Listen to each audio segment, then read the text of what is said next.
Thank you for tuning in to Hacks and Hobbies with your host, Junaid. In Season 2 of Hacks and Hobbies, we're visited by our amazing guests coming from all walks of life who want to learn their story, their struggles, and their journey on how they got to where they are today.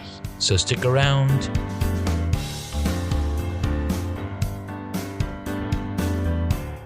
In this episode, we get to speak with Krista Mollion. She's a LinkedIn top truth teller. She's an avid learner like myself, an entrepreneur, a LinkedIn local host, and she's also the founder of the Sassy method. Now, most of these things I'm reading directly off of her LinkedIn page at this moment in time. If it's changed in the future, it's because she's doing some really awesome stuff and making amazing things happen.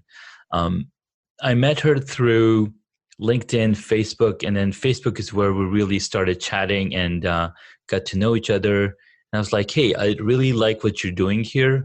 Let's get on a call and do a podcast. So Krista, thank you so much for your time and coming onto the podcast. Thank you so much for having me. I love podcasts. I'm addicted to podcasts, and your podcast is particularly refreshing in the sea of podcasts because you really have a unique approach and you're keeping it real and entertaining and valuable at the same time. So I like the tone of your podcast a lot, and I'm very pleased to be here. Thank you so much. I appreciate it. It's always good to hear that because most of the time I'm like, okay, who are my listeners, right? So I'm looking at the stats and it's like, okay, I'm just going to keep doing this because I absolutely love getting to learn the stories of my guests and getting to share with what I am doing with my life. And because if you're not sharing, then you're basically starving others because we are, as consumers, we have that innate need to share and socialize and build those relationships. And the one way that I've found of building these relationships is by doing the podcast and talking to these awesome folks and professionals and friends essentially that they become. It's really awesome to have you hear that. Yeah, absolutely. I think that today we're overwhelmed with information. Our lives are filled with our full-time busy day schedule, and then when we go online, on all sides we're bombarded with different information. So we've become this scroll society where we just scroll down through our feeds. Oh my God. And then the notifications come up. And so it's just way so overwhelming. Mm-hmm. We really need to slow down and put focus on human connection. So podcasting is a way of reconnecting with an individual and going a little bit deeper. So that's really for me why I find podcasting so valuable is that reconnection in such slowing down and reconnecting with that person. Absolutely. So, and you bring a really good point. We're living in a scrolling society. We're constantly scrolling. We're consuming content in an amazingly fast rate. Somebody said that our attention span has dropped from 30 seconds to 15 to 10 and 5 seconds. It's really crazy. And when you said, with a podcast as a guest, talking to your friends and whatnot on a podcast, you really get to slow down and dig deep. And I had that experience when I talked to my brother-in-law, right? And I had him on the podcast and we had 45 minutes dedicated. Okay, we're just going to talk about everything that because he's been married to my sister for over 12, 13, 14 years. And then whenever we do meet, there's like sporadic conversation going on back and forth. And then we keep in touch through messaging. But then when you get to talk, face to face, it's like a totally different experience. Like, okay, you took time out of your day. I've took time out of my day to have this conversation. It's so rare and precious nowadays too. It feels like we're always in a hurry. So we're hurrying in between one thing to the other thing. And if it's not directly related to a persistent need, I find that the art of conversation is sadly very restricted nowadays. So I would love to revive that. And I'm glad that you're podcasting because that's part of it. You're bringing back the art of conversation. Yeah. And it's super important. And what also comes out of this is, you get to put your words together and tell a story properly, right? You're not jumping like, hold on, I gotta go do this, I gotta do that. You're able to sit down and talk. One thing Seth Godin said recently in his blog, his daily blog, right? He blogs daily, was that podcasting is the new blogging. And having a guest on the podcast is like guest podcasting or guest blogging when people used to write a blog on somebody else's blog post, bringing their audience over. So it's really interesting how that comes together. So let's get into a little bit about, how you came to become the person that you are today. You're top truth teller. Like, what does that mean? Okay, a lot of people ask me about that. So on LinkedIn, obviously it's a professional platform, and traditionally that's where we put our work title.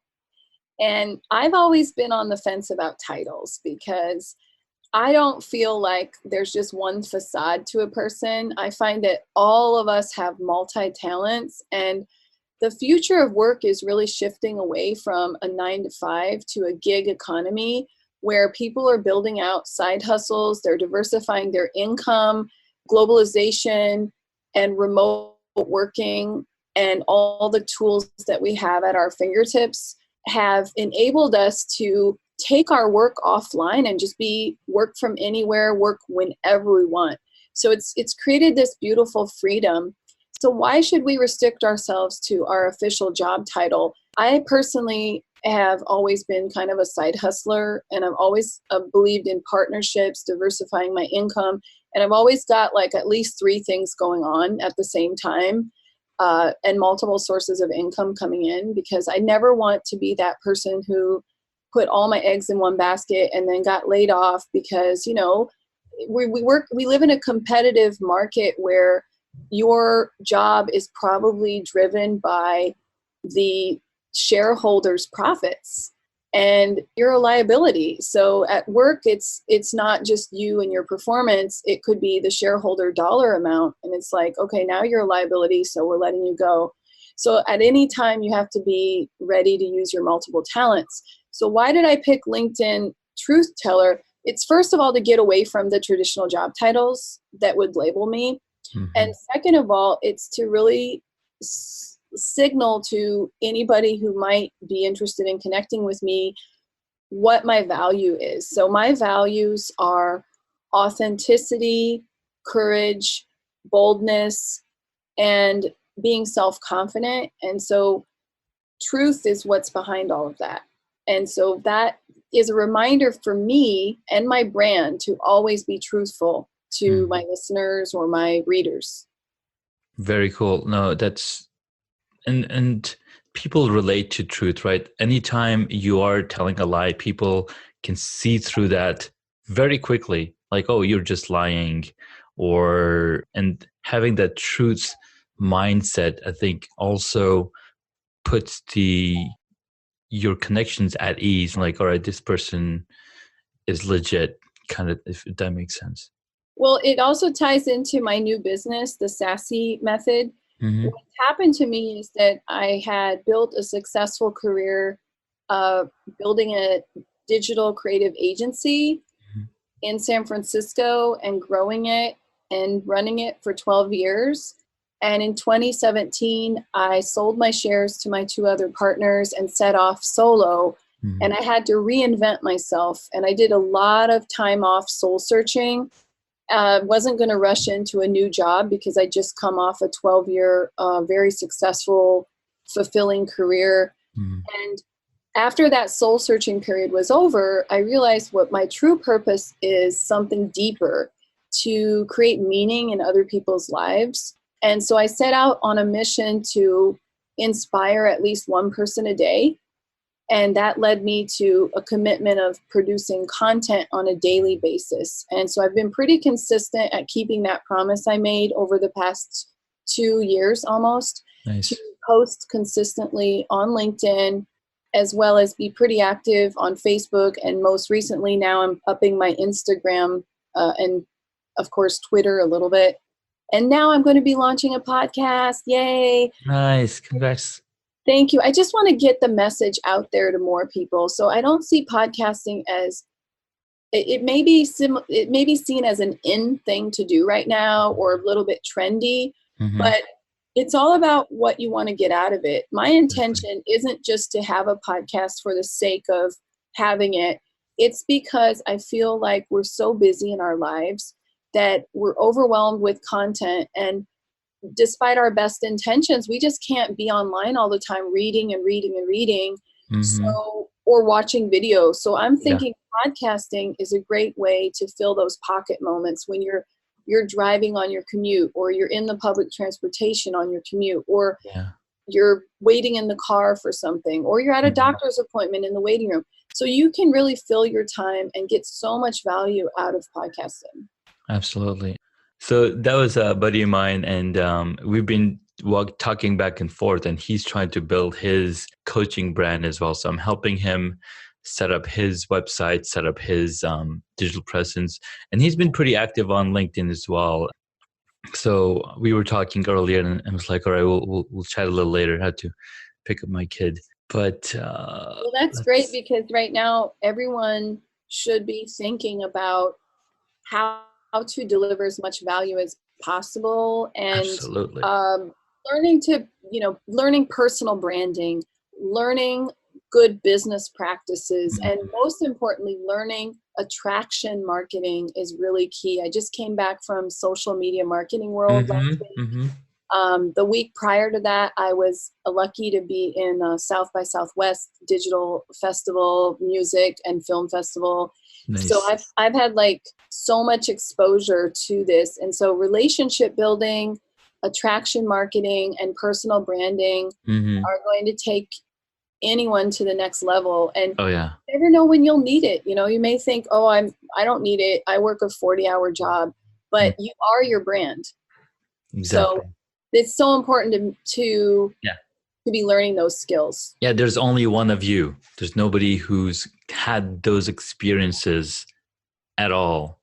To be where you are today, it's because of your experiences solely. Nobody else has that same footprint. It's funny you say that, because the sassy method is something I've been working on for the past year. Hmm. And I'm really excited that I'm going to be releasing it later this year with my podcast, with my book, Nice. with my masterminds, and my digital course. It stands for Seriously Authentic, Smart, Self-Confident You.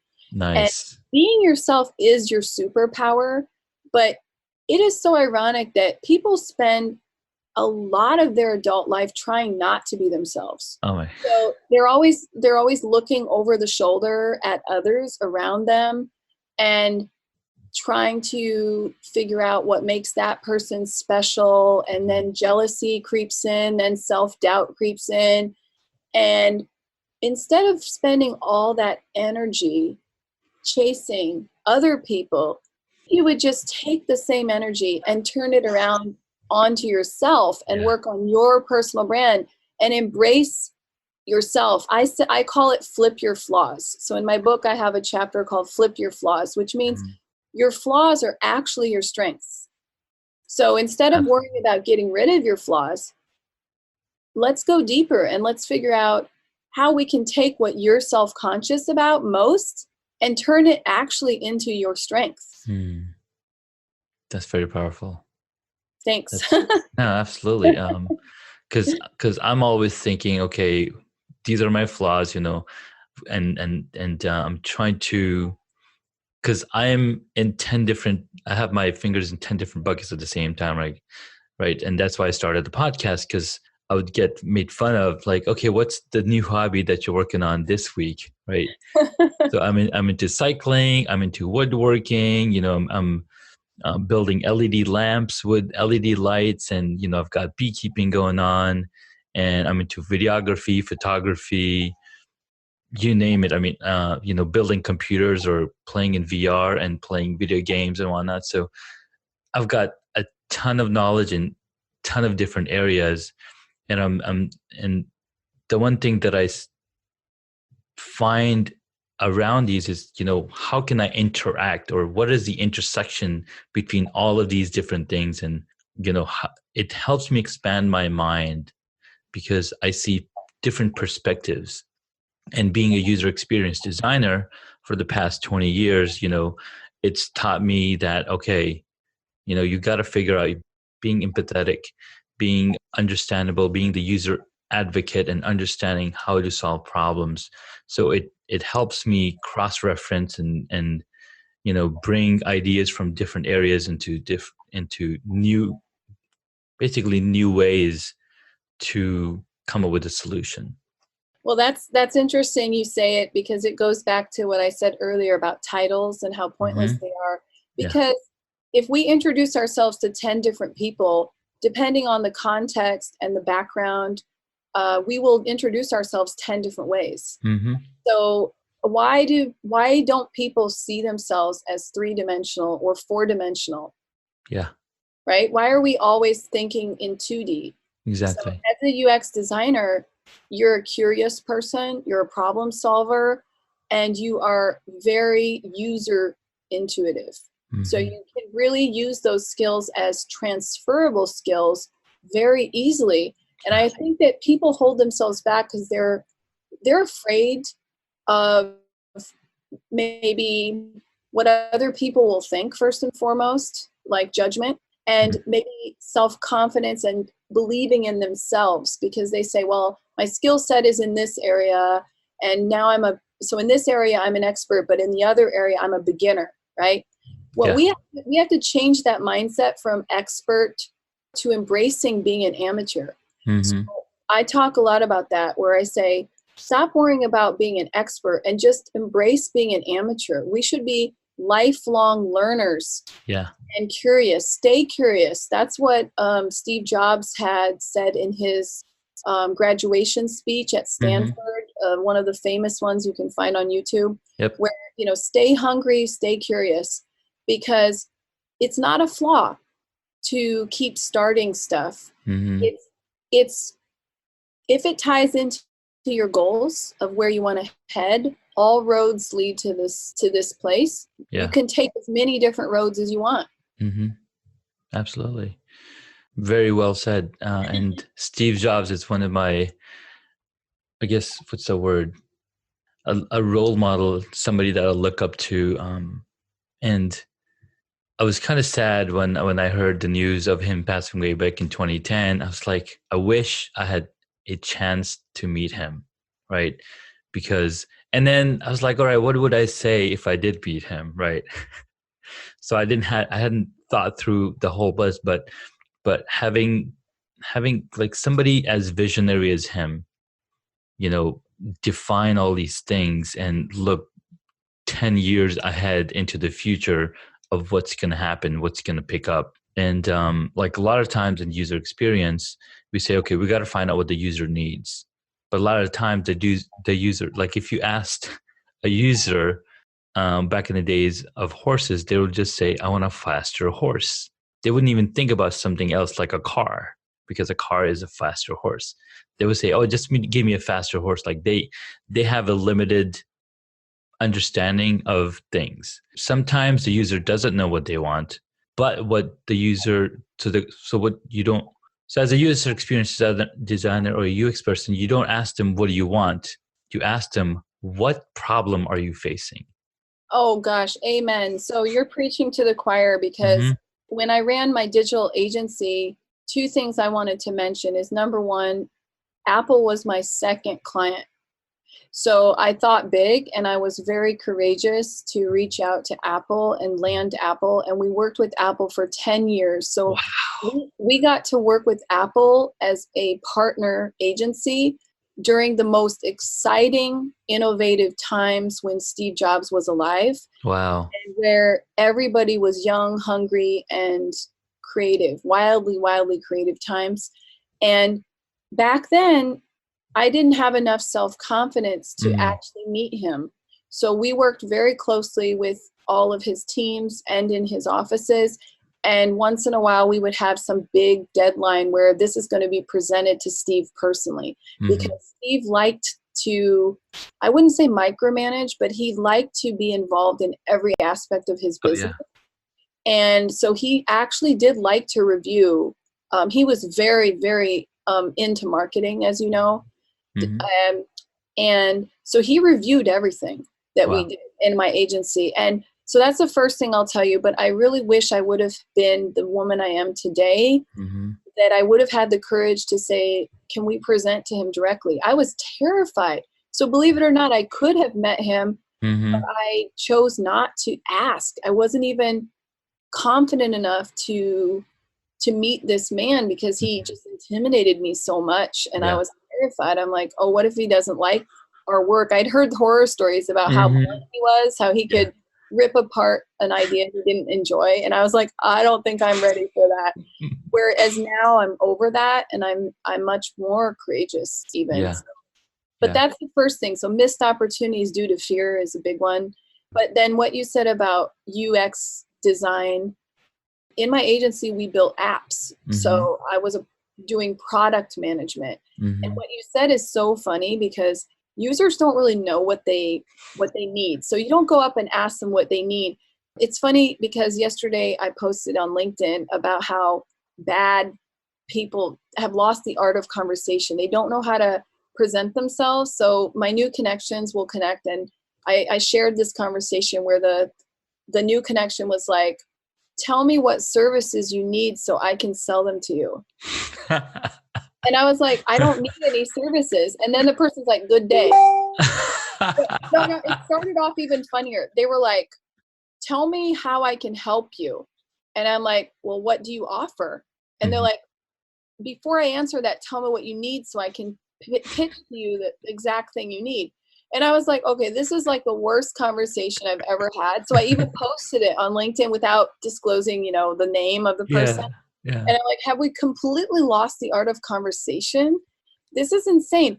But going back into that, it's more about, don't worry about what people need, or don't ask them what they need. Yeah. Use your creativity and your understanding of the problems and the pain points. And if you focus on those pain points and you ask them, you ask them, what is the biggest challenge for you using this product? That's where the magic happens, because you have a much greater creativity in your mind than they could ever envision. That's not what their skill is. So they'll tell you what their pain points are, but if you ask them how to solve those pain points, they're going to say, I need a faster horse. I need 3G, right? 3G service. They're never going to imagine what we could do that's like mind-blowing. Exactly. And that's what Steve Jobs did. Is he's like, we're going to show people what they need. They didn't know they needed a smartphone. They had no idea. They were happy with their Blackberries and their Palm Pilots. And that's what real innovation means, is like taking the pain point and taking it to a whole new level. And I've actually applied that method with my sassy method, because even though this is a different type of business, it's a coaching-based mentoring program to help people realize their full potential. It's almost like a mind detox boot camp, if you will. My book and my podcast and my program is all going to be about. Nice. But even though it's a completely different problem, I'm using the same kind of approach where I'm like, if I go out and say, well, how do you think that you can reach your full potential? I would never get the results that I need. Instead, I have to figure out what's holding them back and why does it keep coming up. And analyze that, and then apply my understanding of product development, just as you're doing with your UX experience. Yeah, absolutely. And one thing that I remember reading in a book called Ask by Ryan Levesque, he says, the ask method is basically, you have a list of people that you ask them a question, what problem are you facing right now? Right? And then you'll get different number of answers from different people. And then you can easily categorize, okay, these people go in this bucket, these people go in this bucket, and then build solutions for them. And voila, you have your market. Well, it's funny because traditional sales, when I read like content that's sales driven content, it's all about lead generation and convincing clients that they need their products. That's what they think sales is. Yeah. And I actually want to flip that completely. For me, it's all about attraction marketing. So if you set up a strong brand and you're communicating very clearly your unique value proposition, you're speaking the language of that target audience, and you've narrowed it down to the very narrow, specific audience, Mm-hmm. you're automatically going to close deals. You Yeah. won't have lead generation problems. You won't have convincing people. If you have to convince someone, they're not your target audience. No. So I don't believe in sales. I believe that you really should be out there building your brand and making sure it's distributed through all possible channels, which is another reason to have a podcast, because it's just one more channel where your potential audience can be reached. Absolutely. And so when I started podcasting, I was like, all right, I'm just going to talk to myself while I'm driving to work. And that's all I did for the first 6 months. I'm just talking to myself, talking about what I'm doing with the beekeeping. The bees haven't arrived yet. Now the bees are here. We did this, blah, blah, blah. And then going deeper into the bee biology, the different types of bees, what's their life cycle like. And then I was like, there's more to just this. And then I joined the Anchor community, and I started seeing other people podcasting. And then I started following other podcasts and learning from people what podcast has done for them, right? There's Nathan Latka. This guy is in one of the top 10 in business podcasting. And he basically broke it down in 2016, This is what you need to do if you want to be making money through podcasting as a marketing, because essentially back in the days, everybody focused on SEO. You're writing a ton of blog posts on your webpage so Google can find you. With podcasting, it's the same thing. You're bringing in an audience that fits your vibe, and build your tribe and go from there. Right. And so it's a lot of people have it backwards is what I'm trying to say with sales, right? Yeah. They think they have to go out and do a lot of paid advertising and then convince people. And there's call centers that do cold calling all day and spamming all day. Yeah. I'm like, guys, you don't need to do that, because you just have to do very simple. You have to build a brand with a very specific audience in mind, and then start producing content, consistent, high quality content on as many platforms as possible. YouTube, podcast, all the social media platforms, your website, and that's it. That's all you have to do. It's not, it's really simple, but I think people overcomplicate things. Because people want immediate feedback. They're like, oh, I'm going to spend $10,000 on this ad and I'm going to get 10,000 followers next day, right? People, I think that the instant gratification has spoiled a lot of us. Like, oh, I want instant gratification. I don't want to wait 10 years. I don't want to wait 2-3 years of building my content up and then, looking for that long tail. I want immediate instant gratification. And if you just look at Facebook and LinkedIn, when you're scrolling through LinkedIn, you will get to the bottom of the page pretty quickly, and they'll say, okay, click here to load more because new stuff is on top. Like they'll only let you go so far down the rabbit hole. Like, no, just go up and refresh. Because if you're really looking for something very specific, you're going to search it up. I mean, that's why we have our search bar up top. Now, I don't know how far Facebook goes, but I think they do have a lazy loading, so you can continuously scroll on Facebook and on Instagram as well. So there's something different that LinkedIn is doing, but what it shows you is that these posts are for immediate attention, and then you can build an engagement from there. But then when you have articles written on your, let's say, LinkedIn profile, those articles are there to stay for a very long time. And if somebody's searching, like if I go to your profile there's your profiles information, and then there's where do you go? Then right after the highlights, you see articles and activity. Like articles are up front and center because that's where the long tail is. And that's what people don't realize. It's all about the long tail. Well, in terms of personal branding or professional branding, one of the biggest things I think people do wrong is not to highlight right away and make it very, very apparent and very quick to find what they actually do and how to reach them. So if you don't have right under your profile picture your website link, your podcast link, your social media channel links, all of that, then you're missing out. Because if I have to scroll down 2 levels to kind of click through and then click through again and then still not really understand what you do, that's a big problem. Yeah. So a lot of people are worried more about the paid advertising or buying a following or quick results, but they should be more concerned about having their brand in order. Exactly. So it's like, you can't put the cart before the horse. So you have to build a strong, clear brand message targeting your audience. And another thing that you touched on is I think community is so important now. So people underestimate, we talk about like having real conversations like you're doing with me right now. Building community, that's how you really know if your content is working. It's not really the amount of likes or following, because people, let's be honest, people's attention spans are short and they're shallow. So they may like your stuff today and the next day they'll unfollow you. Yeah.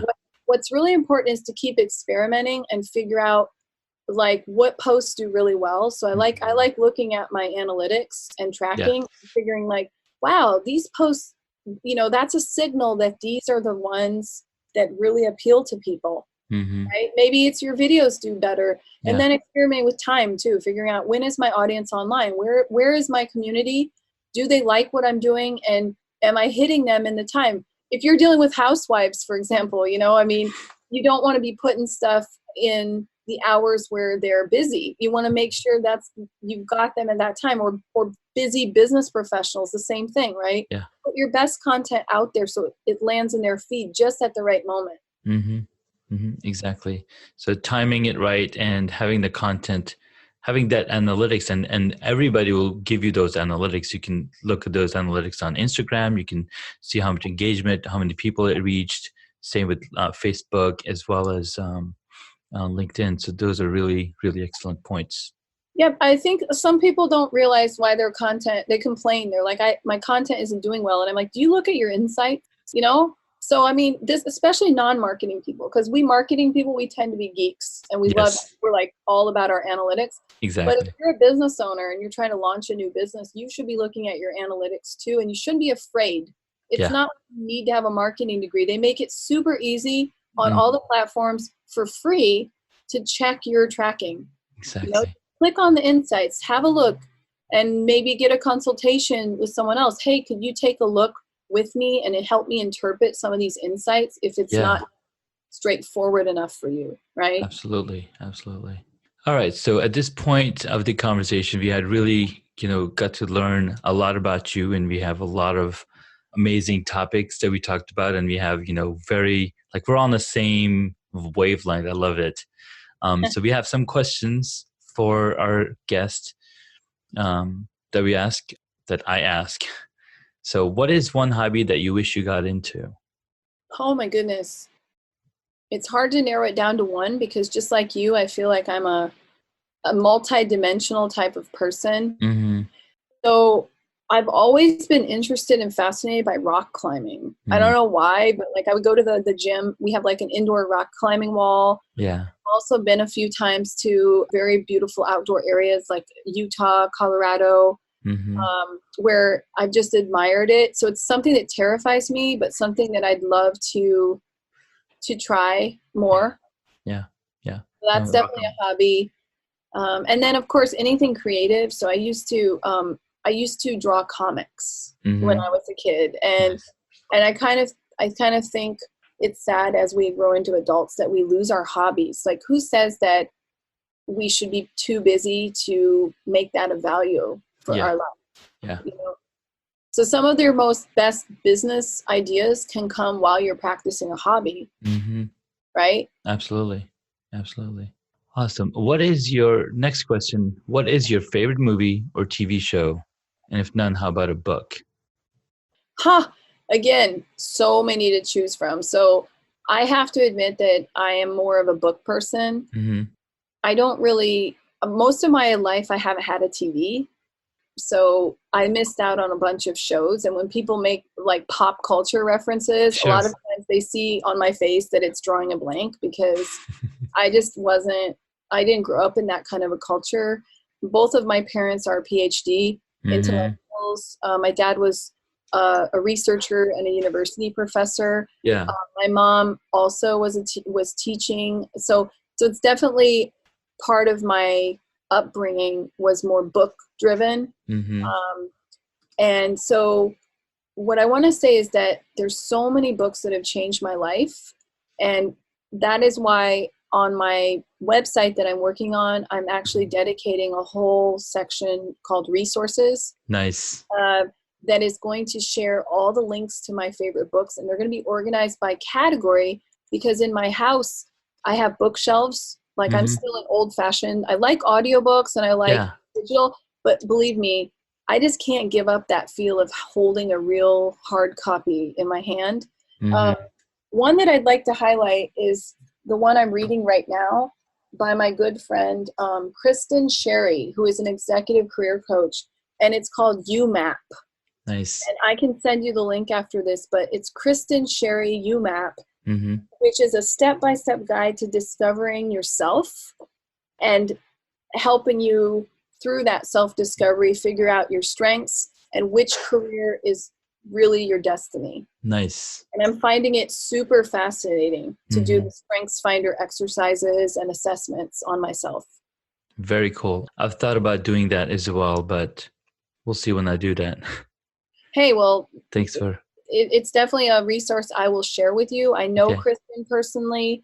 She is an amazing person, and she has also started a certification program to train other people in the UMAP method. Nice. So she trains and certifies other coaches to become certified in her method. And I can tell you that you take that Strength Finder test and you may uncover so much about yourself that you kind of knew, but now it's confirmed, and it will scare you. It will blow your mind. It will blow your mind. Trust me. All right. I'll check it out. Thank you for sharing. What is your favorite superhero? I personally think that I would have to say probably my grandma, which is funny because she's not a fictionist superhero. She's a real superhero. But she just inspired me in so many ways. What I think a superhero quality is somebody who can get through hardship with a smile and with an unbelievable resilience.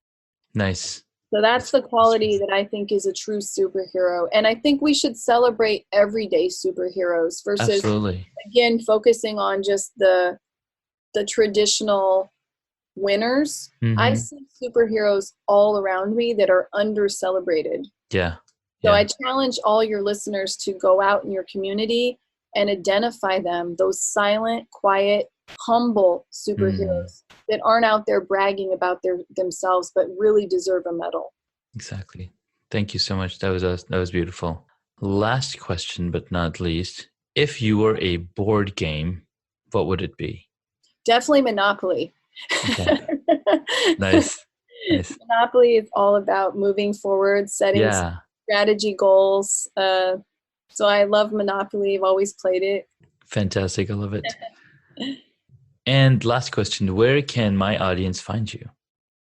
That's a great question. So right now I'm building my new website, which is going to be thesassymethod.com as well as kristamollion.com. Okay. They will both get you to me, but my website is not ready yet. So in the interim, you can reach me through LinkedIn or yourproductceo.com. Okay. That's perfect. That's my consultancy for my product management / product marketing business. Fantastic. Well, that is a wrap. Thank you so much for your time, Krista. It was really awesome speaking with you. Thank you very much. Looking forward to listening to this and more of your wonderful podcast sessions. Best of luck to you and have a great day. Thank you so much. Thank you so much for taking the time to listen to this episode on Hacks and Hobbies. We absolutely appreciate your contribution. You can find additional notes on hacksandhobbies.com. Please share the podcast with your friends and tell them what you learned about our guest today.